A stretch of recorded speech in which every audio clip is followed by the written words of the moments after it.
అందరికీ నమస్కారం. Welcome to Telugu wallet. Social మీడియాలో పేరుకి ఇన్‌ఫ్లుయెన్సర్స్ కానీ ఎన్నో బెట్టింగ్ యాప్‌లను ప్రమోట్ చేస్తూ వస్తున్నారు. అయితే ఆడిందే ఆటగా, పాడిందే పాటగా ఇంతకాలం నడిపించేశారు. అయితే ఫాలోవర్స్ పెరగడంతో ఇంకా రెచ్చిపోయారు.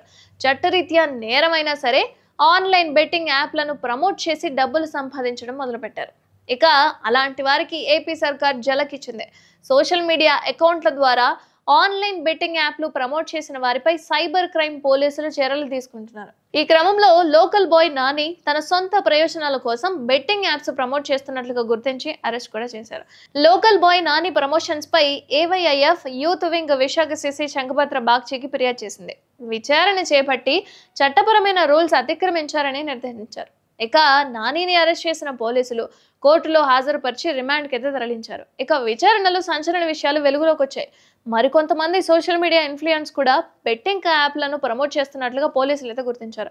ఫాలోవర్స్ ఎక్కువ మంది ఉన్న కొంతమంది యూట్యూబర్స్ ఎవరైతే ఉన్నారో బెట్టింగ్ యాప్స్ ను ప్రమోట్ చేస్తూ యువతను తప్పుదారి పట్టిస్తున్నట్లుగా తెలుస్తుంది. కాబట్టి ఇప్పటికే చాలా మంది యువకులు ఈ బెట్టింగ్ యాప్లలో నష్టపోయి సూసైడ్ చేసుకున్న ఘటనలు కూడా వచ్చున్నాయి.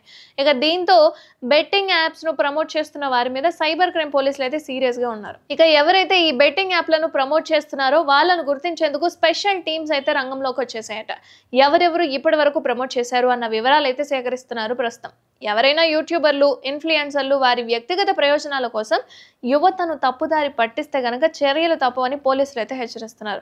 తక్కువ డబ్బుతో ఎక్కువ లాభాలు వస్తాయంటూ ఆన్లైన్ బెట్టింగుల్లో పాల్గొనేటట్టు చేసే విధంగా ఎవరైనా వీడియోలు ప్రమోట్ చేస్తే కఠినమైన చర్యలు తప్పవని పోలీసులు అయితే వార్నింగ్ ఇస్తున్నారు.